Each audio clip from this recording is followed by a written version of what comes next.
Josué, capítulo 24, a partir do verso 14, renovação da aliança.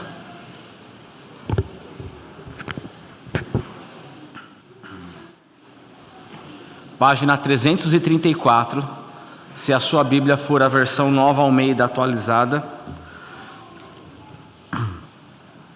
A palavra do Senhor diz assim,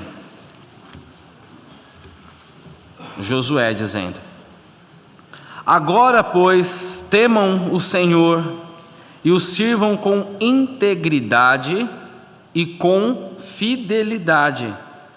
Joguem fora os deuses que os pais de vocês serviram do outro lado do Eufrates e no Egito, e sirvam o Senhor. Mas se vocês não quiserem servir o Senhor, escolham hoje a quem vão servir. Se os deuses a quem os pais de vocês serviram do outro lado do Eufrates, ou os deuses dos amorreus em cuja terra vocês estão morando. Eu e a minha casa serviremos o Senhor. Então o povo respondeu: longe de nós abandonar o Senhor para servir outros deuses, porque o Senhor é o nosso Deus. Ele é quem nos tirou, a nós e aos nossos pais, da terra do Egito, da casa da servidão. Ele é quem fez estes grandes sinais aos nossos olhos e nos guardou por todo o caminho em que andamos e entre os povos pelo meio dos quais passamos.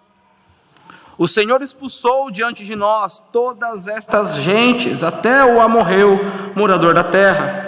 Portanto, nós também serviremos o Senhor, pois Ele é o nosso Deus.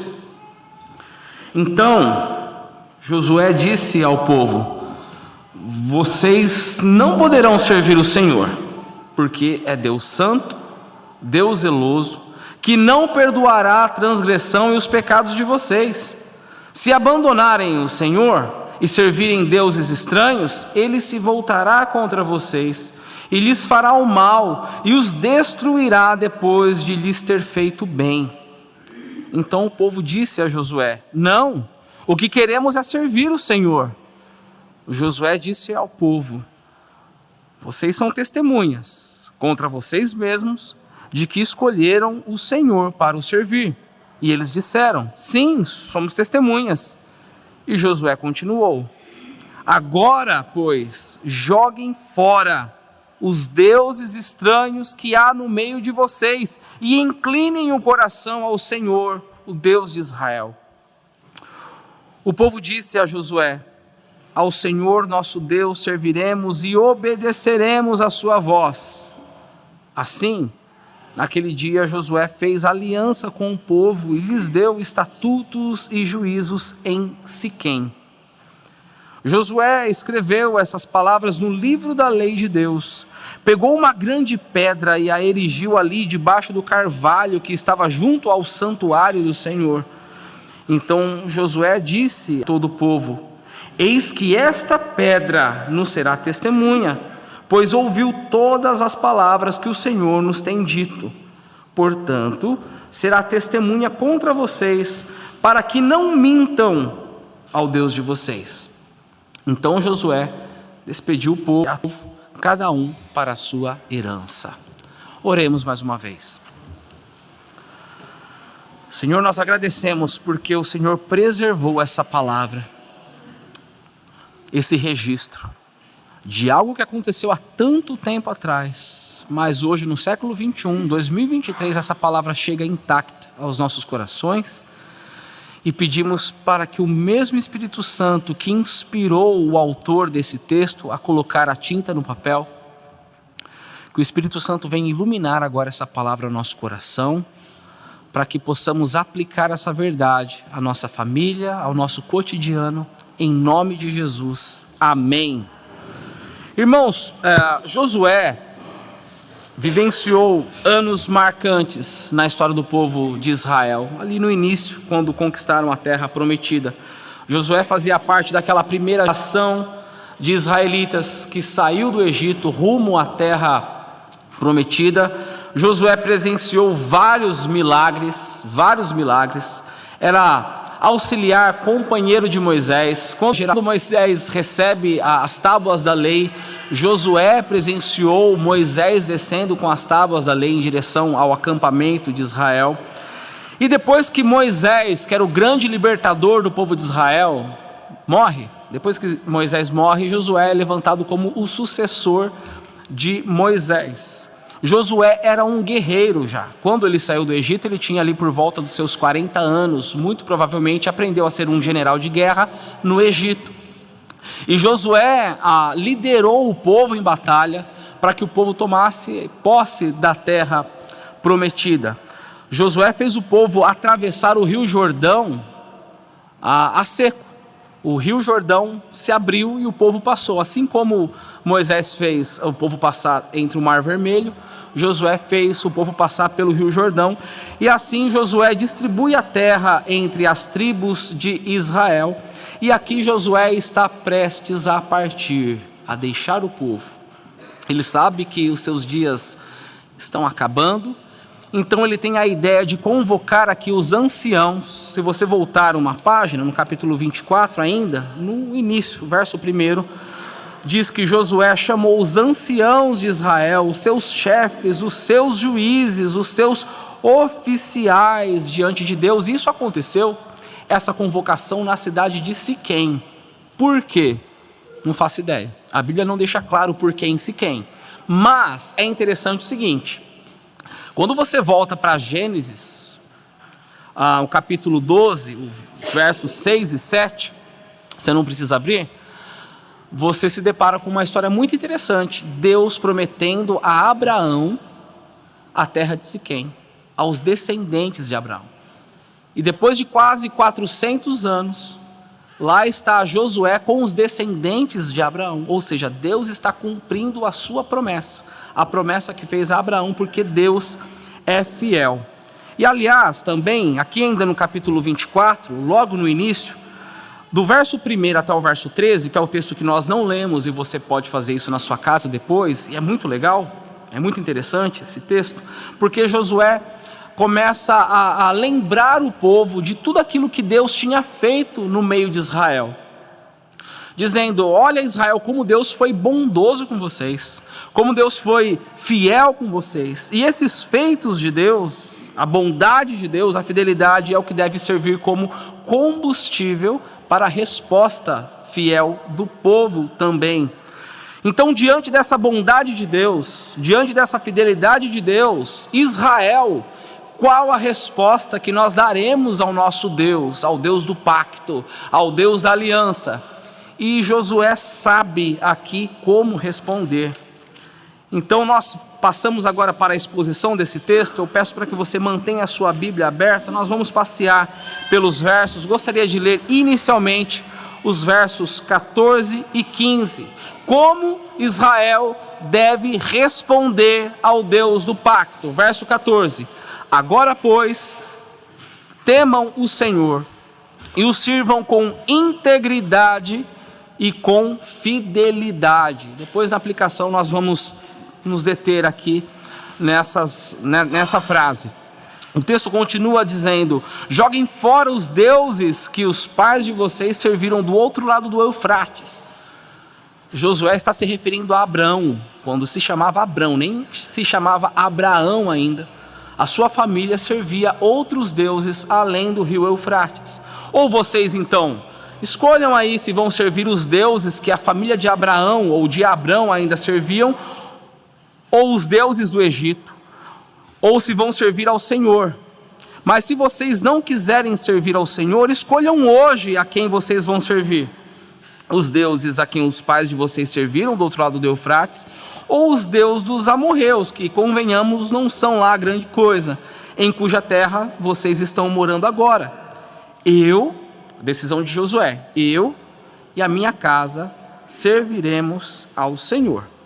Então o povo já tinha atravessado o rio Jordão, o povo está morando agora em Canaã, e lá em Canaã o povo tem contato com outros deuses, com outras culturas, e eles começam a flertar com novas possibilidades. Muito fácil para o povo de Israel ali começar a adorar ou se aculturar naquela terra. E Josué então joga esse desafio aos líderes, aos chefes de família, dizendo: olha, vocês já viram a bondade de Deus, já viram quanto o nosso Deus é fiel, e agora que eu estou prestes a partir, vocês precisam decidir a qual Deus vocês vão servir. Irmãos, olha que interessante, escolher o Deus a quem devemos servir tem o seu aspecto individual. Eu escolho a quem eu quero servir, eu escolho o Deus a quem eu sigo. Mas aqui nesse texto nós percebemos que a aliança tem o seu aspecto coletivo, é uma conversa de grupo. Josué convoca aqui os líderes de famílias, é um grupo formado por clãs, é um grupo formado por famílias, é igual a nossa igreja local, uma igreja formada por famílias. Josué, ele faz a decisão de servir ao Senhor, mas você reparou aqui que não é uma decisão somente para si, é uma decisão para a família dele, é uma decisão para a casa dele. Ele não diz assim: olha, vocês aguentem aí, eu vou perguntar para minha esposa, para os meus filhos em casa, quem nós vamos servir, e depois eu trago a resposta. Não, eu e minha casa serviremos ao Senhor, mesmo que vocês façam diferente, povo de Israel. Mesmo que vocês, chefes de família, escolham um destino diferente para a família de vocês, eu e a minha casa, eu e a minha família serviremos o Senhor. E diante dessa fala de Josué, surpreendentemente o povo responde positivamente. Eu quero que você leia comigo versos 16 e 18.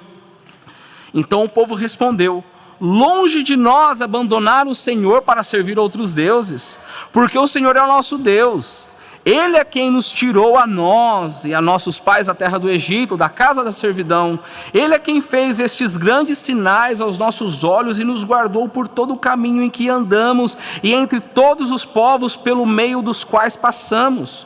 O Senhor expulsou diante de nós todas essas pessoas até o amorreu, morador da terra. Portanto, nós também serviremos o Senhor, pois Ele é o nosso Deus. A resposta do povo é linda. É o sonho de qualquer pastor, de qualquer líder ouvir da sua igreja, da sua congregação. Mas Josué não romantiza essa resposta do povo. Josué sabe com quem está lidando. Josué conhece muito bem o povo de Israel. E depois, se você vai vir algumas páginas da Bíblia, você vai para o livro de Juízes, você sabe por que Josué desconfia ali do povo. Então Josué, como pastor desse rebanho, como líder desse povo, ele precisa apertar o coração daquelas pessoas. Josué precisa provocar a consciência deles, e é isso que ele faz nos versos 19 e 20, quando ele diz assim: vocês não poderão servir o Senhor, porque é Deus santo. Com Deus não se brinca. Aquilo que você planta, você colhe. Deus é um Deus zeloso, que não perdoará a transgressão e os pecados de vocês. Se abandonarem o Senhor e servirem os deuses estranhos, Ele se voltará contra vocês e lhes fará mal, e os destruirá, depois de lhes ter feito o bem. Então Josué diz aqui para o povo: cuidado, cuidado. Antes de responder, antes de confirmar esse pacto, essa aliança, tome cuidado. Porque não vai prestar cantar sou feliz com Jesus hoje e amanhã, quando surgir o primeiro problema, primeira dificuldade, no desespero você vai e recorre a outras soluções, em outras fontes, em outros deuses. Deus é Deus zeloso. Tome cuidado na decisão que vocês estão tomando. Josué aqui está sendo claro, está jogando limpo com o povo. Não tem como servir a dois senhores. Deus exige adoração e serviço exclusivo. Deus exige exclusividade. Verso 21. Então o povo disse a Josué: não, o que queremos é servir o Senhor. Josué disse ao povo: olha, vocês são testemunhas contra vocês mesmos de que escolheram o Senhor para o servir. E eles disseram: sim, somos testemunhas. E Josué continuou: se é assim, agora, não é amanhã, não é o mês que vem, joguem fora os deuses estranhos que há no meio de vocês e inclinem o coração. É linda essa expressão: inclinem o coração ao Senhor, o Deus de Israel. Deus é soberano. Deus é o autor da nossa salvação. Deus tira o seu povo do Egito. Deus leva o povo que saiu do Egito a peregrinar e tratar o coração desse povo no deserto. É Deus que leva o povo até Canaã. Mas esse Deus soberano exige uma resposta responsável do seu povo. Esse Deus que é soberano exige obediência diária. Esse Deus que é soberano exige o abandono dos falsos deuses. Meus irmãos, o povo de Deus sempre foi tentado pela idolatria. Cada época, cada lugar traz consigo as suas tentações idólatras. As tentações idólatras de hoje no Brasil são diferentes das tentações idólatras dos nossos irmãos lá da Europa do século XVI, da época da Reforma. As tentações idólatras do século XVI são diferentes das tentações idólatras da igreja nos 4 primeiros séculos. As tentações idólatras da igreja primitiva eram tentações idólatras diferentes das tentações do povo de Israel. Eu digo isso porque é muito comum na história da igreja cristã, você tem uma igreja apaixonada por Deus numa geração, e na outra geração a igreja se torna apóstata. Isso aconteceu na Europa, por exemplo, séculos 17 e 18, os puritanos, celeiro de missionários, laboratório, oficina de boa teologia. Aí vem o século 19, ceticismo, frieza espiritual. Ontem mesmo aqui no salão social, durante a confraternização do aniversário da EGO, estávamos conversando sobre a tristeza, quando você vai para a Europa hoje, visita igrejas onde aconteceram avivamentos, exportaram missionários, igrejas hoje que funcionam como um pub, como um bar. Isso acontece. A nossa geração não está isenta disso. Nós somos ameaçados pelos ídolos, pelos falsos deuses da nossa época. Os nossos filhos, imagina a geração dos nossos filhos. Nossos filhos estão ameaçados pelos falsos deuses deste mundo. A pergunta que fica para nós é: nós estamos dispostos a romper com os falsos ídolos? A oferecer a Deus o serviço e a adoração exclusiva? Os ídolos estão aí à volta. Ideologia de gênero, aborto, feminismo, materialismo, indiferença, político de estimação, tem ídolo para todo quanto é gosto, até time de futebol. Nós estamos dispostos a oferecer adoração exclusiva a Deus? Porque este é o confronto que Josué faz ao povo naquele dia. Se vocês querem servir ao Senhor, vocês precisam romper radicalmente com a idolatria que existe no meio de vocês. E olha a resposta do povo, verso 24 em diante: ao Senhor nosso Deus serviremos e obedeceremos a sua voz. Assim, naquele dia, Josué fez aliança com o povo e lhes deu estatutos e juízos em Siquém. Josué escreveu essas palavras no livro da lei de Deus, pegou uma grande pedra e a erigiu ali debaixo do carvalho que estava junto ao santuário do Senhor. Então Josué disse a todo o povo: eis que esta pedra nos será por testemunha, pois ouviu todas as palavras que o Senhor nos tem dito. Portanto, será testemunha contra vocês, para que não mintam ao Deus de vocês. Então Josué despediu o povo, cada um para a sua herança. O que está acontecendo aqui, meus irmãos, é uma relação de grupo, é uma relação formal de participação. É como se o povo estivesse respondendo aqui a Josué: olha, eu concordo com isso, pode colocar o meu nome na lista, eu faço parte desse grupo, eu faço parte do povo que serve ao Deus Yahvé. Irmãos, isso nos lembra muito o compromisso que nós temos com a nossa igreja local, compromisso de membresia. Você membro da Primeira IPI, ou você membro da sua igreja e nos visita hoje, você assumiu um compromisso com a igreja, quando você foi admitido no hall de membros, de servir somente ao Deus de Israel. Você assumiu o compromisso de que a Bíblia de Deus, a lei, seria a sua única regra de fé e prática. E você assumiu o compromisso que caminharia o trajeto da santificação naquela comunidade de fé. Os irmãos que são parte dessa igreja aqui assumiram o compromisso de caminhar com a Primeira IPI de Bauru, de ser agora essa família da fé. Ali o povo assume essa responsabilidade diante de Deus, e o texto ainda termina dizendo que Josué se despediu do povo, cada um para a sua herança, e no verso seguinte Josué morre. Acabou. Olhando para esse texto aqui, meus irmãos, nós vemos um líder, um pastor, o líder do povo, o general de guerra, confrontando chefes de família, chefes de lares. Eu e minha casa serviremos ao Senhor. E vocês?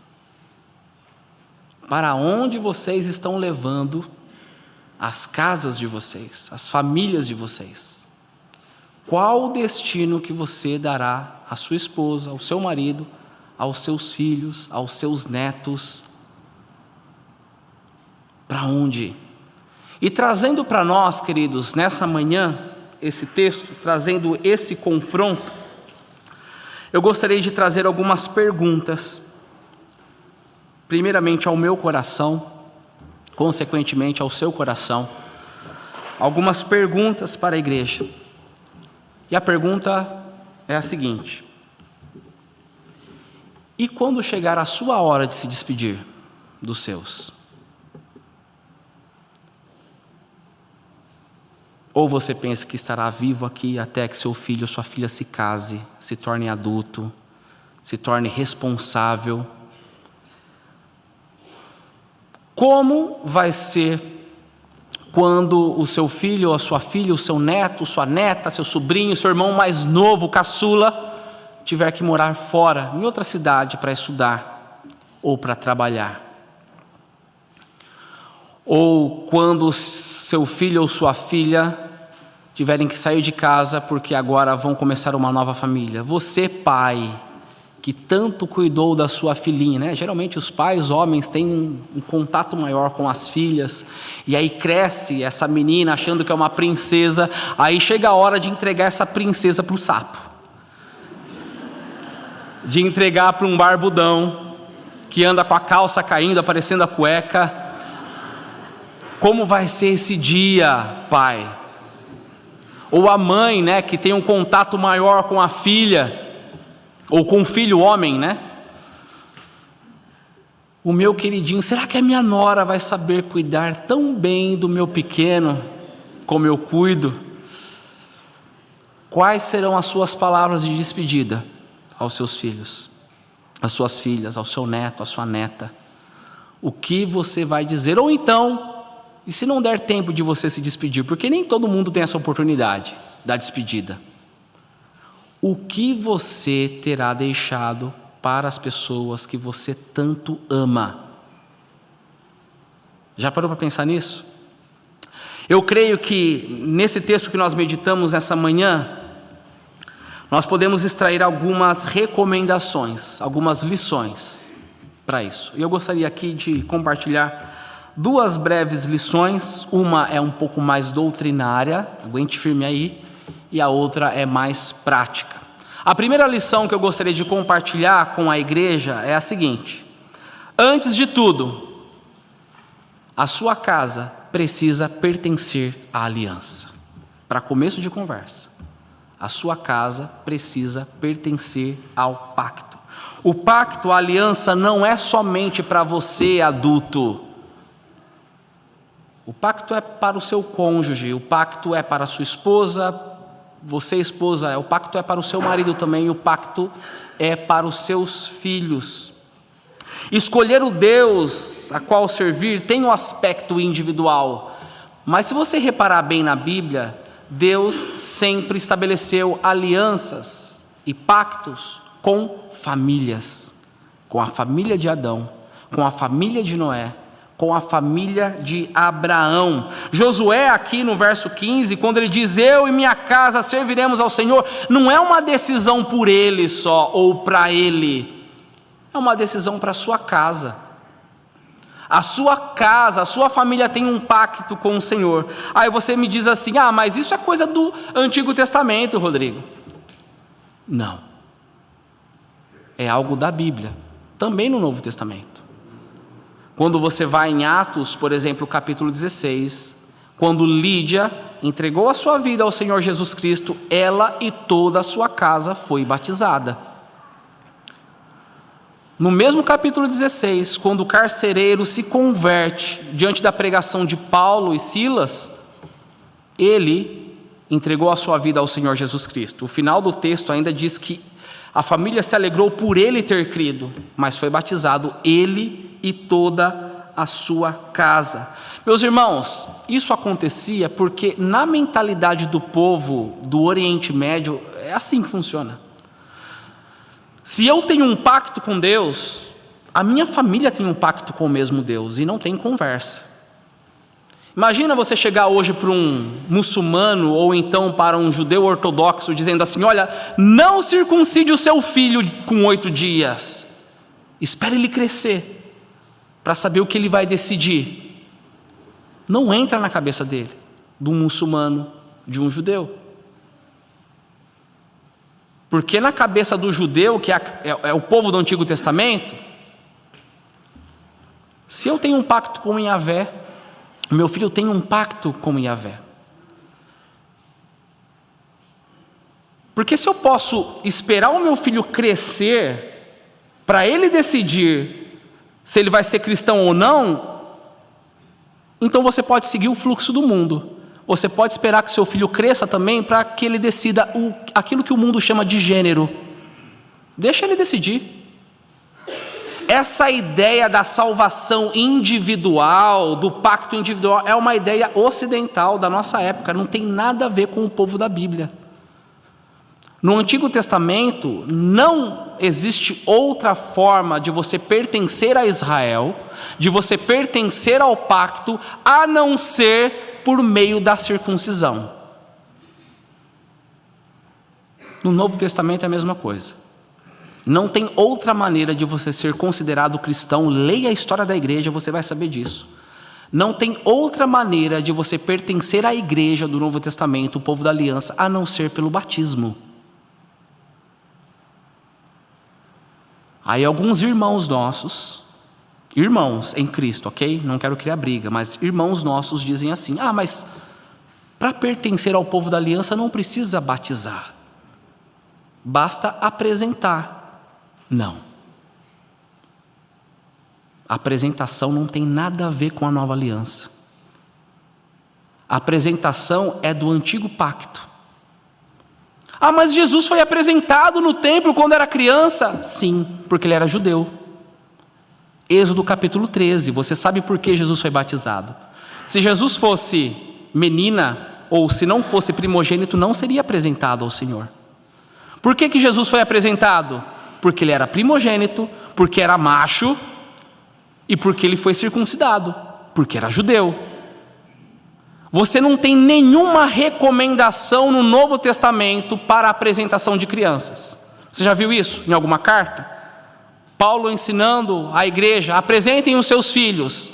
Ou então, espere o seu filho crescer para que depois ele seja batizado. Você tem algum exemplo disso no Novo Testamento? Não tem. O que você tem no Novo Testamento?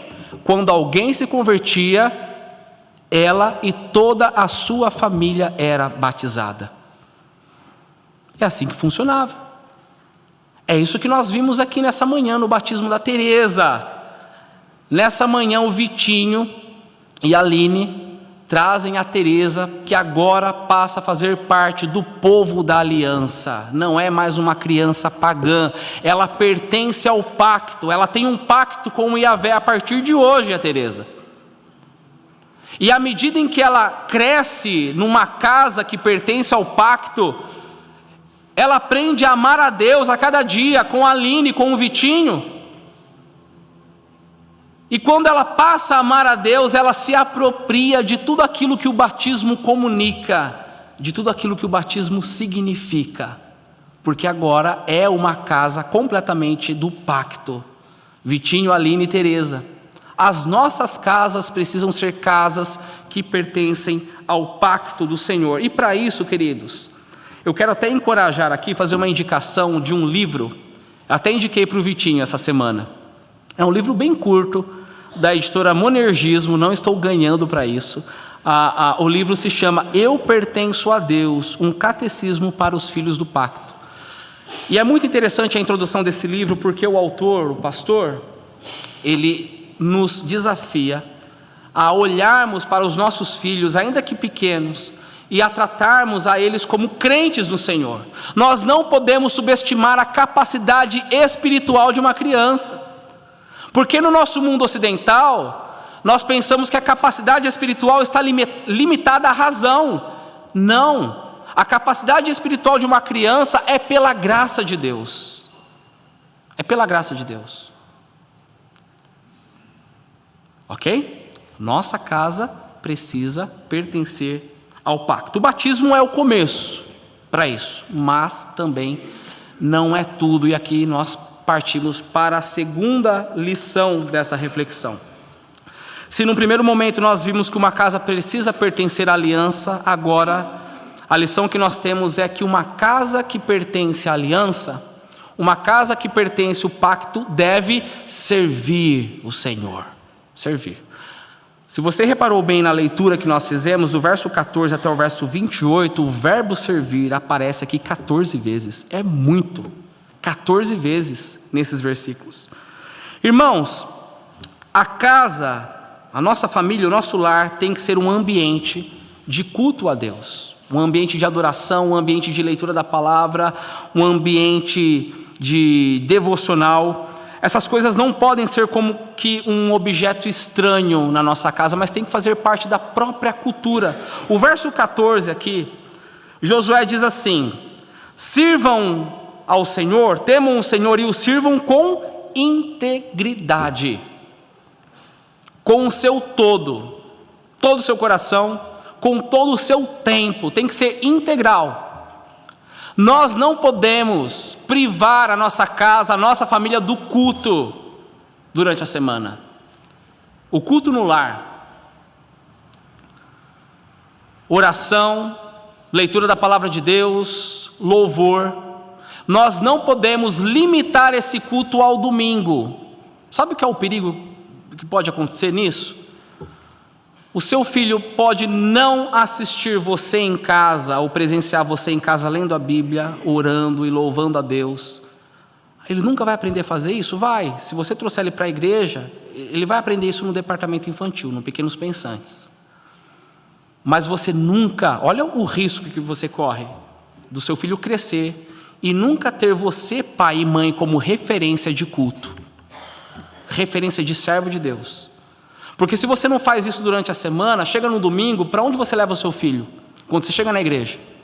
Para o segundo andar. Aqui no templo ele não está aqui te assistindo, louvar a Deus, ler a Bíblia, orar. Ele pode crescer sem ter uma referência nos pais, nos responsáveis de servo e serva de Deus. Então nós não podemos privar os nossos filhos, não podemos privar a nossa família disso. O verso 14 ainda diz: sirvam a Deus não apenas com integridade, mas com fidelidade. Ou seja, Deus exige exclusividade na adoração. Agora, se Deus exige exclusividade, se nós queremos de fato servir a Deus, o que nós precisamos fazer? Jogar fora os ídolos da nossa casa. E meus irmãos, tem muitos ídolos da nossa casa, do nosso lar, que precisam ir para o lixo. Muitos ídolos. Gostaria de citar alguns exemplos aqui. Não tem problema você lutar pela estabilidade financeira do seu lar. Isso é bom, isso é bênção. O problema é quando nós sacrificamos a nossa família, quando nós sacrificamos até mesmo o tempo que nós temos na igreja local, na comunidade da fé, para satisfazer as exigências de Mamon. Lembram de Mamon? A personificação da cobiça ao dinheiro, o amor ao dinheiro. Infelizmente, muitos de nós induzimos os nossos filhos a esse tipo de idolatria. O amor ao dinheiro. Sabe como nós fazemos isso? Quando nós priorizamos e destacamos muito mais a formação acadêmica e profissional deles do que a formação espiritual. O pai e a mãe ficam orgulhosos quando o filho passa o final de semana estudando nos livros, porque ele tem uma prova. Ou o adolescente, ele vai prestar o vestibular. Meu filho estudou, meu filho é estudioso. Mas não tem problema se ele não puder participar do grupo pequeno dos adolescentes. Se ele não puder ir no culto porque estava muito frio de manhã, tadinho tirar ele da cama. Sabe o que nós estamos ensinando aos nossos filhos? Que Mamon é mais importante do que Yahvé. Eles vão crescendo nesse tipo de idolatria. Outro tipo de idolatria, aqui é mais para os casais. Marido e mulher. Não tem problema você ser claro com o seu cônjuge, com a sua esposa ou com o seu marido, sobre aquilo que você espera, as expectativas que você tem no relacionamento. Isso é legal, você está jogando claro com ele ou com ela. O problema é quando você dita os termos, as regras de como a sua esposa ou o seu marido devem corresponder às expectativas que você cria. Tem que ser do meu jeito, na minha forma de amar. Tentar explicar isso de um outro jeito. Qualquer semelhança é mera coincidência. Mas imagine o seguinte. Era uma vez o Rodrigo. Ele tinha um plano legal de agradar a sua esposa, Adriana. Como que ele quer agradar a Adriana? Já sei, eu vou comprar um tênis de corrida para ela. Eu vi no Netshoes, está barato. Vou lá, compro. O Rodrigo compra um tênis de corrida para a Adriana, leva de presente, na expectativa de receber um baita de elogio. Você é o melhor marido do mundo, você pensa em mim. O que seria da minha vida sem você? Só que a Adriana recebe, sua esposa, recebe esse presente, o tênis, e fala, legal, obrigado, aquele sorriso amarelo. E no outro dia ela troca o tênis por uma bota de frio, porque está fazendo muito frio e a bota é mais elegante. E o Rodrigo fica morrendo de raiva, porque ele elaborou um plano, mandou embalar bonitinho aquele presente, mas não saiu da maneira como ele planejou. Aí ele cria um problema no relacionamento. Ele não quer poucas palavras, ele não quer muito papo porque ela não gostou do tênis, ela preferiu a bota. Agora pense comigo. Rodrigo, ele compra o tênis porque ele quer o quê? Agradar a esposa? É isso? Não. Porque se o desejo de fato fosse agradar a Adriana, ele ficaria satisfeito com a reação dela. Ela está feliz? Legal, tá bom. Mas não, ele queria agradar o plano que ele arquitetou. O Rodrigo, ele exige que o seu ídolo do coração seja correspondido. E se não corresponder, vai ter sacrifício no lar. O relacionamento vai ser sacrificado. Isso é um ídolo. Outro ídolo que nós precisamos tirar das nossas casas. Não é pecado, não é problema você comprar aquilo que você gosta, ou então fazer uma viagem do seu sonho.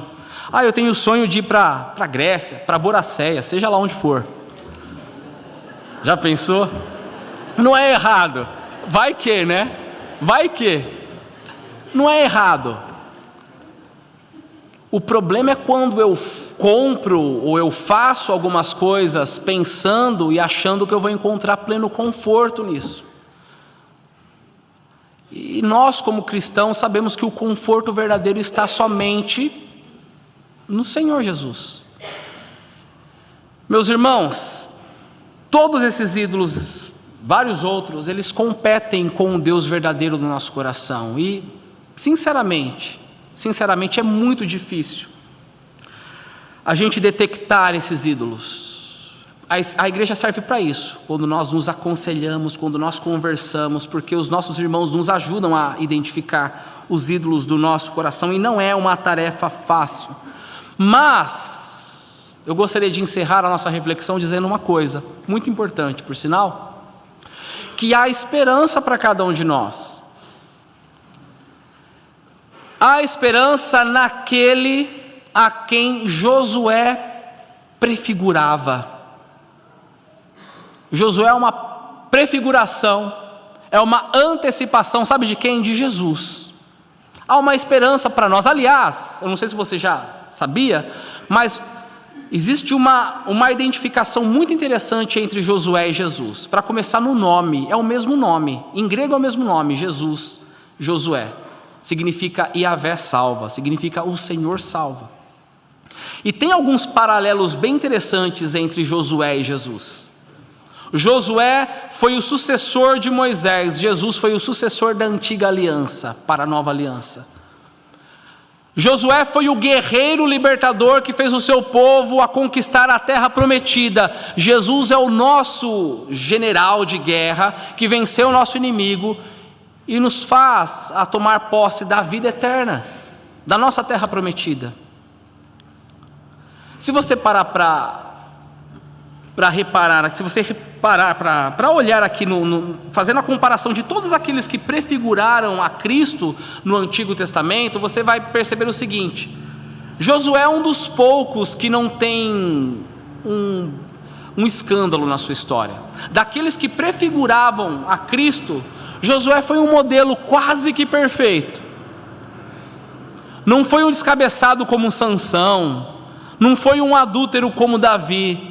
Josué, ele tem nele tudo aquilo que se espera de um Messias, mas Josué não era perfeito, porque quando Josué faz a sua despedida diante do povo de Israel, ele apenas fez a despedida, palavras de exortação, mas ele não pôde fazer aquilo que o novo Josué pode fazer por nós, aquilo que Jesus pode fazer por nós, porque Jesus, nas suas palavras de despedida, antes de subir ao Pai, ele promete equipar a igreja com o Espírito Santo. Ele promete a capacitação do alto, e aqui está a nossa esperança, meus irmãos. No Espírito Santo, na força do Espírito de Deus, nós podemos fazer da nossa casa um ambiente de culto a Deus. Na força do Espírito Santo, nós podemos jogar fora os ídolos que existem na nossa casa, no nosso lar. Na força do Espírito Santo, nós podemos servir com a nossa família em integridade e fidelidade. Amém?